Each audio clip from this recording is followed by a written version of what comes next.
want to die. The water is steady rising in the attic, ma'am. It is considered the costliest natural disaster in American history. I just would look out the window every morning and I would see people passing in boats and stuff. I never thought I would see a boat in a neighborhood.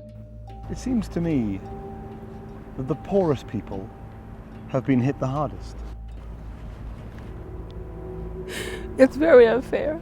It was the devastation that I think I remember most 20 years on. I am still finding it difficult to grasp the extent of the destruction. But take a short walk with me, just to illustrate some of it. Here are the steps to a beachfront home. And beyond, a truly apocalyptic scene. Well, I was sent down to Louisiana 20 years ago. We were aware, look, this was a so-called kind of monster storm, a hurricane that was coming out of the Gulf of Mexico.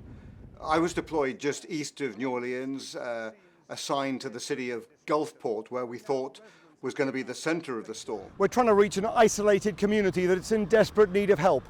And when it arrived, I mean, it was immediately clear this was of a different order in terms of the sheer intensity. The wind velocity was something that I'd never seen before. The levee has given way and the water is just flowing. We woke at dawn the next day and we looked around and there was just an extraordinary level of damage. All around us was just really the foundations of homes. You know, this is an economically deprived part of Louisiana, and the building stood really no chance at all. It was a scene of utter kind of destruction and devastation. What was also apparent was west of us in the city of New Orleans, there were thousands, actually tens of thousands who had been left behind. So we moved from Gulfport into the city of New Orleans, and there was this sort of an eerie feeling. Roads were deserted, a lot of flooding all around us, and we had to abandon our cars, and we moved into sort of the Louisiana-style swamp boats to get around. And you know, it was a surreal feeling because we were going down streets in these boats, not sort of swamps like these boats are designed for, but we were going down streets, and suddenly we realized that actually, far from being abandoned, the lower Ninth Ward in particular, but also other low-lying, economically deprived neighborhoods, still had people in them. They were either standing on their porches or in some cases were on their roofs trying to escape the floodwater all around them. For me personally, one of the most memorable moments was picking up a woman. Her name was Suzette Walker. And she kind of arrived off this winch system and pretty much fell into my lap. She was kind of almost delirious. She was panicking. She was worried. I remember waking up in my apartment to a foot of water. Began to really went into shock when the water kept coming in. It kept coming in. And next thing you knew, I was in knee-deep water. I just was panicking because I didn't feel like they were gonna come. It was too much water outside.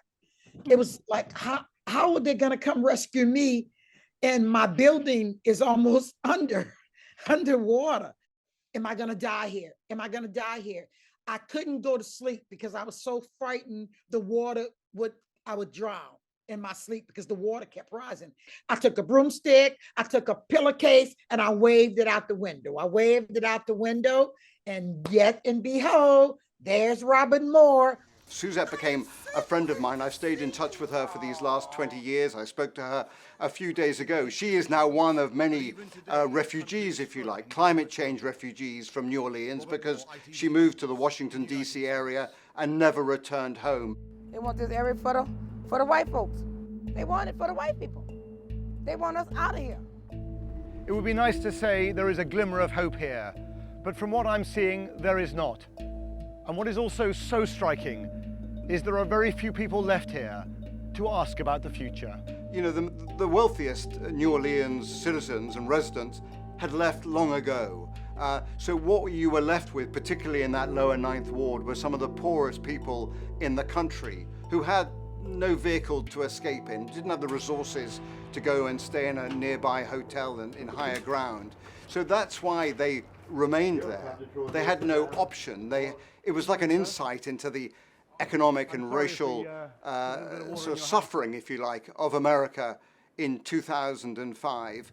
And the military and the kind of FEMA, the emergency resources that were flowing into New Orleans seemed to us at the time disproportionately aimed at sort of middle-class Americans and were neglectful of the acute needs of working class and in many cases black Americans. We would have been treated much better had we lived somewhere else other than the Lower Ninth Ward. And I think that's really the principal memory we have of that moment, is how it exposed the kind of deep flaws in America.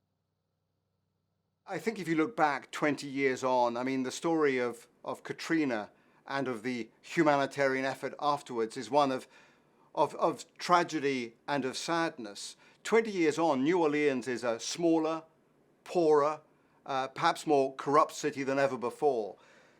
Something like $140 billion was spent in New Orleans and in the Gulf area after Katrina. That is the biggest expenditure in American history in terms of post-disaster relief effort.